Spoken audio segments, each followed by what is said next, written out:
السلام علی سید الانبیاء والمرسلین وعلی آلہ واصحابہ اجمعین۔ اللہ رب العزت کا بے حد لا متناہی بے حساب شکر ہے جس نے ہم سب کو تعلیم قرآن کے لیے اور حقوق قرآن کو ادا کرنے کے لیے اللہ رب العزت نے ہمیں خوبصورت لمحات ساعتیں نصیب فرمائیں۔ اللہ کے حضور دعا ہے اللہ تعالی ہم سب کو تا حیات اپنی اس پاک کتاب سے نور حاصل کر کے روشن زندگی گزارنے کی توفیق نصیب فرمائے۔ اللہ تعالی انفرادی، اجتماعی، ملکی، بین الاقوامی سطح پر ہمیں آنکھوں سے قرآن پاک کا نظام دیکھنے کی توفیق عطا فرمائے۔ آیت نمبر 186 جس میں اللہ تبارک و تعالی نے ان لوگوں کی طلب کو جو طالبان حق ہیں صحابہ کرام، روزے کا بیان آیا، ماہ رمضان کا بیان آیا، اور مریض وغیرہ جو لوگ ہیں، مسافر ہیں، ان کو استثناء کیا، یعنی ان کو نکالا، اور پھر ماہ رمضان کے دنوں کو گنتی کس طرح کرنا ہے وہ بھی، اور ماہ رمضان کا مقصد اللہ کی بڑائی کو بیان کرنا، اعلاء کلمت اللہ کرنا۔ اے نمبر 186 میں اللہ رب العزت نے صحابہ کرام کو بڑی خوشی ہوئی جب اللہ نے یہ نعمت عطا فرمائی، بھئی اللہ کے نام پہ ہم نے بھوکا رہنا ہے، ہم نے کچھ کھانا نہیں ہے، اور وہ اس چاہتوں میں تو پہلے مستغرق تھے، اللہ نے اوپر سے فرض کر دیا، ان کی خوشی کی انتہا ہی نہ رہی۔ پھر جب اللہ نے اتنا بڑی ایک راہ دی، اتنا خوبصورت بڑا وظیفہ دیا، اتنا خوبصورت طریقہ دیا، تو انہوں نے طالبان حق نے جو اپنے مولا کی طلب میں ہر وقت مستغرق رہا کرتے تھے صحابہ کرام، انہوں نے عشق الہی میں گم ہوتے ہوئے مصطفیٰ جان رحمت صلی اللہ علیہ وسلم سے سوال کیا، جس مالک کے لیے ہم نے بھوکا رہنا ہے وہ مالک کہاں ہے؟ اس کا مقصد ہرگز یہ نہیں ہے کہ انہوں نے کہا میں مل نہیں رہا، انہوں نے کہا وہ اور قربتیں کیسے دے گا، وہ ہمیں وہ محسوسات اور قربات جو پہلے اس نے دی ہوئی ہیں، اب تو یہ بہت بڑی اس نے نعمت دے دی ہے، تو وہ مالک کہاں ہے؟ تو اس کو اللہ نے ذکر کیا۔ پھر اللہ نے اپنا ہونا، اللہ تو ہمیشہ ہے، لیکن اپنا ہونا بتا دیا کہ کیسے تم مجھے محسوس کر سکتے ہو۔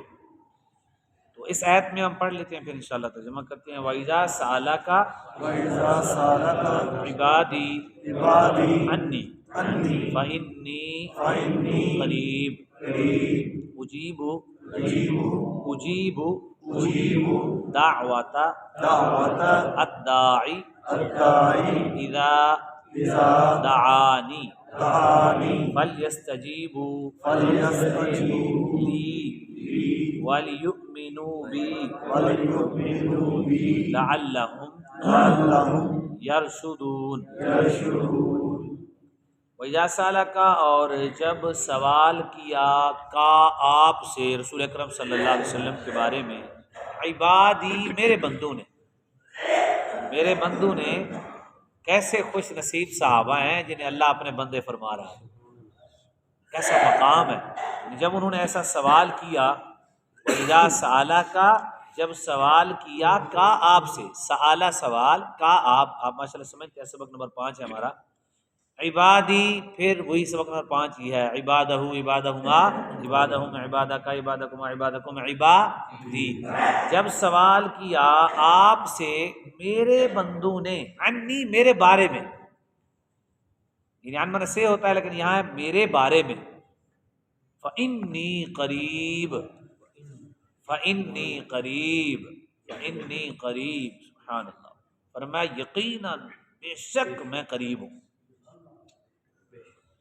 کن کی بات ہے؟ جنہوں نے سوال کیا، صحابہ کرام کی یہ عظمت ہے، یہ شان ہے، جن کے لیے رضا اللہ خود تلقین فرماتا ہے کہ مجھ سے وہ راضی، میں ان سے راضی، وہ مجھ سے محبت کرتے ہیں، میں ان سے محبت کرتا ہوں، موت سے ڈرنے والے نہیں ہیں، لین میں کھڑے ہوئے ہیں، شہادت کا انتظار کر رہے ہیں، جن کی صفات کو، جن کے اوصاف کو، جن کی قربانیوں کو اللہ نے قرآن مجید میں، یہ ان کا طلب ہے، ان کا عشق ہے، جو رسول اللہ کے سامنے جا کے ابل پڑا، ہاں جی، کہنے لگے ہمارا رب، ہمارا رب، اور اللہ بھی محبت میں فرمانے لگا کہ میرے بندے جب آئے ہیں، میرے بندے پہلے ہی کہہ دیا، تو میں میرے بندے جو مجھ سے عشق رکھتے ہیں، جو میری طلب میں مستغرق ہیں، فإنی قریب، میں بے شک یقیناً ان کے قریب ہوں۔ اور میں اس قرب کو اظہار کرنے کے لیے طریقہ ہے، سبحان اللہ، فرمایا وہ یہ ہے کہ دعا کرنے والے جو ہے نا، دعا کرنے والے، دعوا، دعا، داعی، دعا کرنے والا، داعی کہتے ہیں نا، داعی الی الحق، الداعی الی الخیر، وہ اشعاروں میں بھی لکھا ہوتا ہے نا، داعی کا معنی ہوتا ہے دعا کرنے والا، دعوت، دعویٰ، دعا، یعنی دعا کرنے والے کی دعا، اجیبو، میں دعا کرنے والے کی دعا کو قبول کرتا ہوں۔ میں دعا کرنے، وہ جو آئے تھے نا عشق میں اتنے تھے، اللہ نے فرمایا ابھی محسوس کرو، مجھ سے مانگو، دیکھو میں دیتا ہوں کہ نہیں۔ کیسا انداز ہے، کیا عظمت ہے ان لوگوں کی۔ فرمایا اجیبو، میں، اجیبو نجیبو ہمارا سبق نمبر 12 ہے، میں قبول کرتا ہوں، اجیبو مانا جواب دیتا ہوں، مانا یہی ہے کہ قبول کرتا ہوں، میں قبول کرتا ہوں، اور خوبصورت مانا یہی ہے کہ ذرا مجھے پکار کے دیکھیں، جواب دیتا ہوں کہ نہیں، مانگ کے دیکھیں، یہ صحابہ کی عظمت ہے۔ اجیبو، میں قبول کرتا ہوں، دعواتا، دعوت کو، داعی، جب داعی کیا کرتا ہے جی، داعی دعوت کرتا ہے، دعا کرنے والا دعا کرتا ہے، اذا دعانی، دعا ماضی ہے، جب اس نے دعا کی، تو جب اذا آ جائے تو اس کا معنی مضارع ہوتا ہے، جب اس نے دعا کی، نی، مجھ سے، نی مجھ سے، فرمایا کہ میں دعا کرنے والے، جب دعا کرنے والے کی دعا کو قبول کرتا ہوں جب وہ دعا کرتا ہے مجھ سے۔ شان صحابہ زندہ باد۔ ہاں، میں 2-3 باتیں یہاں بتا دیتا ہوں کہ ان کی دعائیں قبول کیسے ہوتی تھیں۔ انس بن مالک کا باغبان آیا، اس نے کہا حضور بارش نہیں برستی، باغ آپ کا سوکھنے والا ہے۔ ان کا مقام یہ تھا، حضور نے ان کو لیے باغ کی برکت کے لیے دعا کی تھی، تو ان کا باغ 2 مرتبہ پھلتا تھا سال میں، کھجوریں بھی 2 مرتبہ، انگور بھی 2 مرتبہ، گرمی سردی دونوں موسموں میں۔ تو اس نے باغبان نے کہا بارش نہیں ہو رہی تو باغ جو ہے نا مرجھا رہا ہے، تو آپ نے جا کے 2 نفل پڑھے اور نوکر سے پوچھا، غلام سے، کہ دیکھیں کوئی بادل نظر آئے ہیں؟ اس نے کہا نہیں۔ آپ نے پھر 2 نفل پھر پڑھے، پھر میں اب دیکھو، اس نے کہا جی نہیں۔ آپ نے پھر تیسری مرتبہ 2 نفل پڑھے، پھر میں اب دیکھو، اس نے کہا حضور بڑا دور ہے لیکن مرغی جتنی ہوتی ہے نا اتنا بادل نظر آ رہا ہے۔ آپ نے فرمایا بس وہ ہمارے لیے آ رہا ہے، اور پھر وہ برسا، آپ کے باغ کو پھر سیراب کر دیا۔ ایسے لوگ ہیں وہ صحابہ، اللہ نے فرمایا کر کے دیکھو۔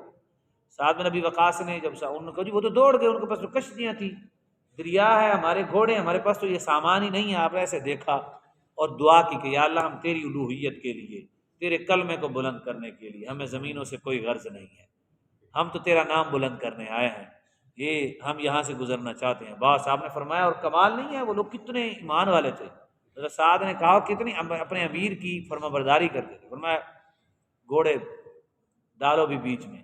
صحابہ کہتے ہیں گھٹنے کے اوپر پانی نہیں آیا، سارے گھوڑے دریا کے پار چلے گئے، گزر گئے۔ جو پار بیٹھا تھا نا، فارس کا ایک شخص تھا، ان کا امیر تھا، بادشاہ، مطلب فوج کا بڑا تھا، اس نے جب گھوڑے بیچ میں دیکھے نا آدھے آ گئے، اس نے کہا ان سے لڑنا ہی نہیں ہے، ان سے کون لڑے گا جن کی فرما برداری میں دریا لگا ہوا ہے، جن کو دریا نہیں ڈوبنے دیتا، ہم کیسے ان کو ڈوب دیں گے کہیں، لگا دوڑ جاؤ، وہ دوڑ گئے، اللہ نے فتح عطا فرمائی۔ یہ ہیں صحابہ کرام۔ لوگ سمجھتے ہیں آج ہم اپنے بیٹے کو نمازی نہیں بنا سکتے، انہوں نے ہزاروں لوگوں کو کلمہ پڑھا دیا، لاکھوں لوگوں تک دین پہنچا دیا، ان کی بولی عربی تھی، وہ عجم تک پہنچ گئے، کہاں کہاں گئے یار، پتہ نہیں کیسے وہ وفادار لوگ تھے۔ لیکن کیا کریں، اس زمانے میں ایسے بے وفا بھی پیدا ہوئے جن کا مضمون ہی صحابہ کی توہین رہتا ہے۔ اللہ تعالیٰ پناہ نصیب فرمائے، اللہ تبارک و تعالیٰ پناہ نصیب فرمائے۔ تو اسی طرح حضرت عقبہ بن نافع صحابی بھی نہیں ہیں، تابعی ہیں۔ کیا ہیں؟ تابعی ہیں، صحابی نظر۔ امیر معاویہ رضی اللہ تعالیٰ کے زمانے میں افریقہ میں آپ نے ان کی ڈیوٹی لگائی، ان کو فاتح افریقہ کہتے ہیں۔ افریقی ابھی بھی بڑے طاقتور ہیں، اتنے بڑے جوان ہیں، پہلے کیسے ہوں گے؟ ابھی بھی جنگلات ہیں وہاں، افریقہ میں حبشی لوگ زیادہ ہیں نا، اور بڑے وہ بربریت جو لفظ ہے نا، وہ بھی ان کی قوم تھی، ظالم ترین لوگ تھے وہ، تو بعد میں وہ سارا قبیلہ ہی مسلمان ہو گیا۔ اب کہتے ہیں لوگ کہ بربریت نہیں کہنی چاہیے ظلم کو، کیونکہ وہ مسلمان لا چکی ہے، وہ قوم اسلام لا چکی ہے۔ تو وہ وہاں جب گئے تو ان کے گھوڑے، ان کی سواریاں، ان کے سب لوگ افریقہ میں گرنے لگ گئے، کیسے ایسے جنگل میں پھنسے، پانی نہیں تھا، ختم ہو گیا۔ سب نے کہا حضور پانی اگر نہ ملا تو ساری فوج ہلاک ہو جائے گی، اور سواریاں بھی ہم اب آگے جا بھی نہیں سکتے۔ آپ نے بڑی تک و دو کی، کہیں سے نہ ملا۔ آپ نے فرمایا چلو یار آخری فری لت رہ ہی گیا۔ پھر آپ نے 2 نفل نیت کیے، 2 نفل سلام پھیرنے کے بعد آپ نے فوجیوں سے پوچھا کہ ادھر ادھر دیکھو کہیں اللہ نے پانی دیا ہے؟ تو لوگوں نے جب دیکھا جہاں گھوڑا کھڑا تھا حضرت عقبہ بن نافع کا، وہاں پاؤں اس نے لگایا تو نیچے سے پانی کا چشمہ جاری ہو گیا۔ یہ ہے اجیب دعوت الداع اذا دعانی۔ کبھی ہم ایسے تھے، کبھی ہم ایسے تھے جب ہم رسول اللہ کے فرما بردار تھے، جب اس سائے سے جب نکلے تو پھر دھوپ ہی دھوپ ہے، پھر طوفانی بارشیں ہیں جن کا ہم سامنا نہیں کر رہے۔ ایک ہی وہ سایہ ہے، ایک ہی چھت تھی جس کے نیچے سے مسلمان نکلے، اور پھر آج جہاں مرضی چلے جائے مسلمان، جو مرضی کر لیں، چھت سے جو نکلے گا بس گیا ہو، جو مرضی کرتا رہے، کافر کبھی راضی نہیں ہوتا۔ چھت ایک ہی ہے ہمارے لیے جس کا ہم نے کلمہ پڑھا ہے، بس وہ چھت کیا ہے؟ اس چھت کے نیچے جو ہے نا وہ نور برستا ہے قرآن پاک کا، ہاں جی، روشنی ہی روشنی ہے۔ تو وہ صحابہ کرام رضوان اللہ تعالی اجمعین کو اللہ رب العزت نے یہ مقام اور یہ مرتبہ دیا۔ نبی علیہ الصلوۃ والسلام نماز پڑھ رہے تھے تو ایک کتا حضور کے آگے سے گزرنے لگا، وہ مر گیا۔ تو حضور نے سلام پھیرتے ہی فرمایا یہ سامنے کون تھا؟ تو ایک صحابی تھے۔ آپ نے فرمایا اس کو تم نے کیوں بد دعا دی ہے؟ اس نے کہا حضور آپ کے پاس سے گزرنے لگا تو مجھ سے برداشت نہیں ہوا۔ صحابی نے منہ سے سخت قسم کا لفظ نکالا، کتا وہی مر گیا۔ یہ عالم تھا نبی کریم صلی اللہ علیہ وآلہ وسلم کے صحابہ کا، اور صبر کی حد نہیں تھی ان کی۔ یہ مشہور ہے روایات میں، ان کو زخم ہوتے تھے تو وہ آیات پڑھ کے اوپر لعاب لگا دے زخم ٹھیک ہو جاتا۔ اور یہ بخاری شریف میں حدیث ہے، صحابی رات کو کیسے عظیم لوگ تھے، ہم بھی تو پڑھتے ہیں نا یار، بخاری شریف میں حدیث ہے، آپ نے واقعہ سنا بھی ہے کہ وہ راستے میں آئے، ایک جگہ پہ رہے تو ان کو کہا، بھوکے تھے، کچھ تھا بھی نہیں، کھانا بھی نہیں تھا، ان کو کہا یار ہم مہمان ہیں، ہمیں کھانا کھلاؤ۔ ان کو پتا تھا یہ مسلمان ہیں، اور وہ مسلمانوں سے بغض رکھتے تھے، کافر تھے۔ انہوں نے کہا رہنا ہے تو رہ لو، یہاں کھانے وانے کے لیے کچھ بھی نہیں ملے گا۔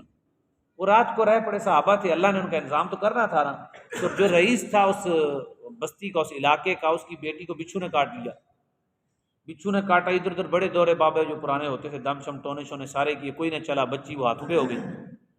اس کو کسی نے مشورہ دیا، اس نے کہا یہ بڑے کامل لوگ ہیں جو آئے ہوئے ہیں، ان میں کوئی ہوگا، ان کا جو نبی ہے وہ بھی اس طرح سے لوگوں کو کرتا ہے تو لوگ ٹھیک ہو جاتے ہیں، ان میں بھی لوگ ہوتے ہیں ایسے، جائیں۔